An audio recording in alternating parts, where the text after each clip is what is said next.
to him. It doesn't matter what it costs. I get flashbacks of Patrice Brisebois, who went on a full-blown depression because of his time in Montreal. Same thing with Stéphane Richer, the last 50-goal scorer of the Montreal Canadiens, who literally asked to be traded because he was feeling suicidal at some points.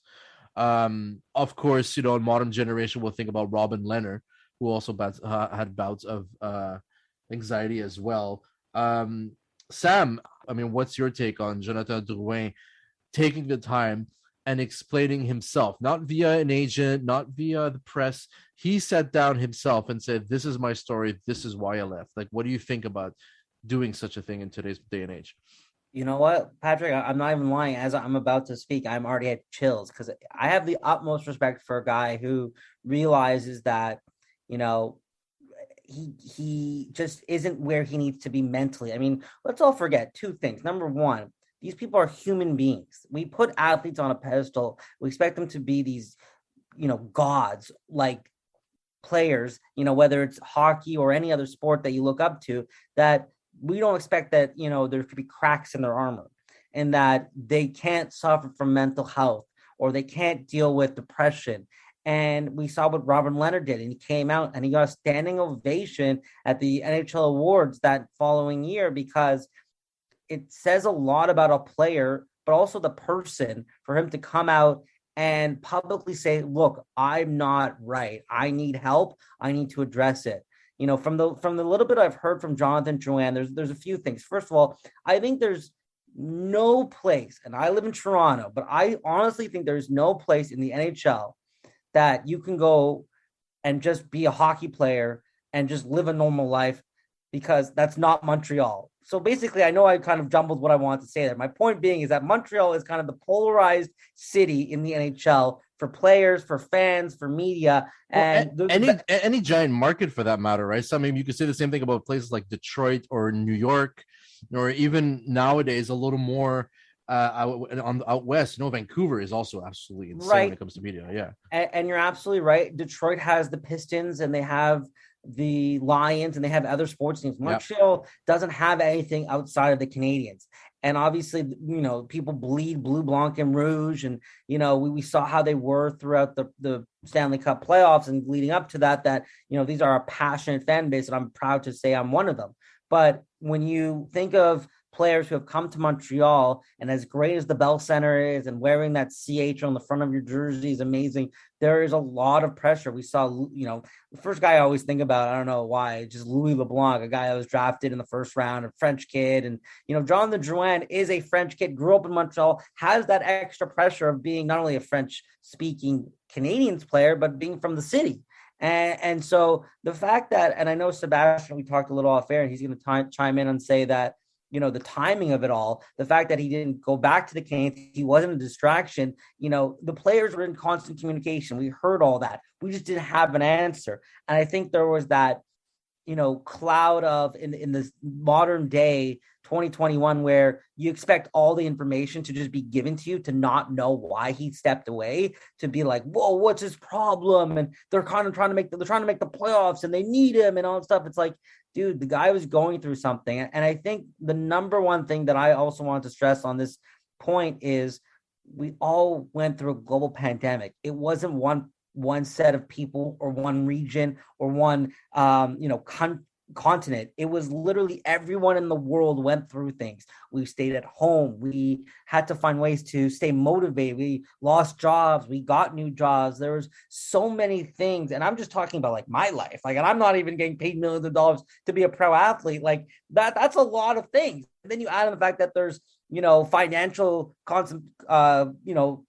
burdens of having to be a high paid player on the team, a team that you grew up watching, a team that you really haven't performed as well as you did, but you're dealing with this bubble type where you can't really go see your friends and family, and you can't go out, and you're stuck in a room, and the protocols the NHL had, as strong as they were, it didn't allow players to really go out because they couldn't go anywhere. So I give Jonathan Drouin a tap on his back, a stick tap, if you will, if we talk in hockey terms, because this is a guy who's clearly shown to me that He put himself first, and I think you have to do that. The Canadiens may or may not have made the Stanley Cup with Drouin. Maybe they would have won the Stanley Cup with Drouin. I would have definitely loved to see Drouin against his former team. I think we all would have.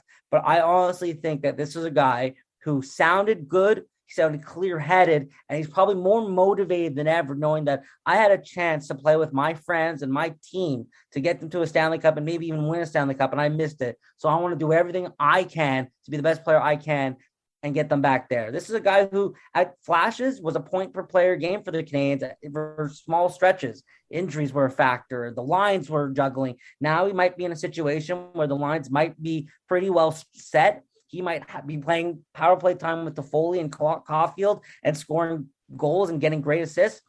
I think this guy's more motivated than ever, and I'm really proud of what you've done, Jonathan Drouin.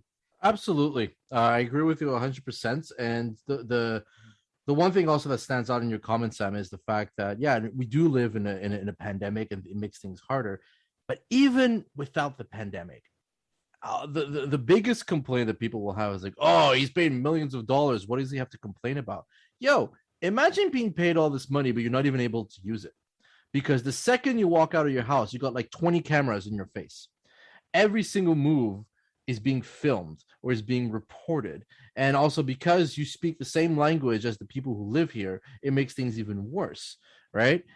Josh, I want to ask you your opinion on something, because I know you're really, really high on leadership on this team, and notably, like the power of Shea Weber. Like I remember you saying once, and remember last episode when I mentioned that during media day, the team was represented by Tyler Toffoli and Nick Suzuki, and they both said that Jonathan Drouin is welcome with open arms. And he's been in constant touch with the team ever since that he left and whatnot. It's as if he never left, almost, according to them at least. So, in your opinion, I mean, first of all, what would you think of players saying such a statement? And also, do you think that Drouin is going to come back stronger than ever, as Sam mentioned? Yeah, I think it's just such a powerful statement that they've really rallied behind this guy that's been so maligned in the media even before all of this. He was traded for a 9th overall pick who was supposed to be this great defensive guy, and he has become that in Tampa Bay. And Drouin never quite reached what the media wanted him to reach. And it would be so easy to pile on that, and I'm sure that's what has helped with his condition, unfortunately. But with him knowing that the team, especially such young guys like Nick Suzuki, they're not the known leaders of this team. They aren't Shea Weber who's saying this as a leader. This is the team saying that they're welcoming him back. And it's quite a powerful statement, especially for a team that has sort of done some alienation with certain recent moves in this offseason, that they can rally around something like this and really give the players and the team the support that they need mentally, physically. Like the amount of bravery that it took for Jonathan Drouin to come out and say what he did is so commendable. I couldn't imagine what's going through his head, and I know some people will blame him for certain things that he's said and done, and that's just totally incorrect in my opinion. And if it seems from the video, he looks incredible. He's very calm, well-spoken. Seems like he's gotten what he needs done, the help that he needs, and I'm really looking forward to it. I've always been someone that's really been higher on Drouin than other people. I saw that point. I think he had like 17 points at 17 games and then had that wrist injury that really derailed him. So he's got it in him. And now that he's going to come back better than ever, I think he's going to do some special things this year. I think I'm also going to really, really commend Jonathan Drouin for what he's doing. And he's a player who I've written about before. I wrote about him when he first came out and announced that he was taking a leave of absence. And I tweeted something saying that the media should back off. He needs his time away. we shouldn't speculate into why he's taking this time off. He just needs his time off regardless of what it is. Now, leading on from that, and going back to what we said about Stéphane Richer earlier, a lot of what Jonathan Drouin has been experiencing in Montreal with the scrutiny and the pressure ties into the Canadiens' search for the next Stéphane Richer, a player who they still haven't found nearly 20, 25 years later. After Stéphane Richer scored 50 goals, he was basically the last big French superstar Montreal had. And they haven't really found that guy since then. And before this, we started recording. Me and Patrick were exchanging stories about the late 90s Canadiens, which I would like to call the dark ages or the graveyard or however one you want to call it, when Régent Houle nearly ran this team into the ground, not for any fault of his own. But at that time, the Canadiens were so desperate to find the next Stéphane Richer that they were willing to give any guy who had a vaguely French-sounding name a shot. So you got guys like Jean-François Jompf and Eric Hood, Patrick Lebrec, Martin Gendron, the list goes on. All of these guys were talented players in their own right, but why were they given shots at the Canadiens? Because their names were Jean-François Jean, because his name was Eric Hood, because his name was Patrick Lebrec.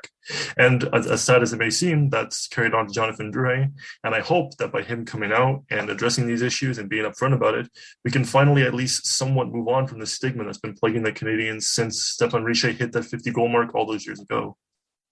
Sebastian, I know you're a man of analytics, but I think we can move past statistics here in this case and say, even if Drouin comes back this year and does his usual, he'll give you maybe 20 goals, 50 points, let's say, which seems to be the average.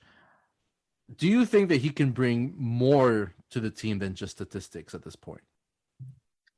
For sure. I mean, we saw this even last season as the year was starting. Like, I was really high on Drouin even after 20 games of the shortened season, like, because even though the goals weren't coming, like we all know this, he scored about 2 goals in the season to go along with 22 assists.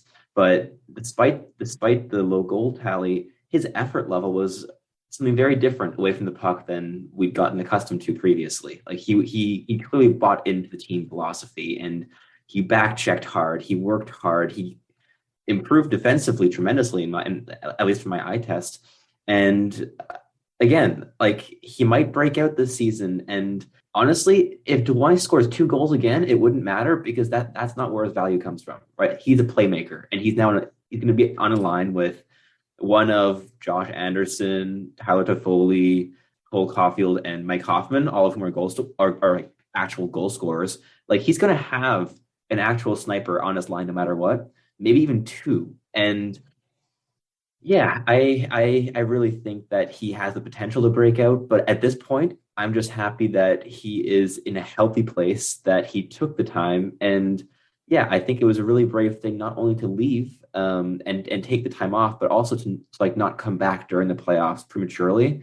Because, I mean, look, a Quebecois boy in round 1 versus the Maple Leafs, that would be a huge reason to come back. Round 2, to be Kings of Canada, another reason to come back. Round 3, you're in the Final Four, reason to come back. And if you're in the Stanley Cup Final, again, another reason to come back. And yet he knew what was best for himself very clearly, and he made the decision that he thinks is best for his career, and that's awesome. And not just for his career, but also just for his life. And I think he made the right call. And it might pay off just as much on the ice as it will off the ice. And he might just come back, either produce like points that will come up on the score sheet, or he will just have that effort level again and just buy in totally and be a really key member of the top 9 in the forward group. The most important part for Jonathan Drouin, and it's something that he said during the interview, is that all he wants to do at this point is just have fun playing hockey. And, it's his career, it's his job. I think anybody, who works a 9 to 5, would just love to be able to just have fun with what they're doing. Maybe not always the case, but, you still want to be happy. The big thing that I take out of this, and I'm hoping that by saying this, there is someone out there who listens and actually does something,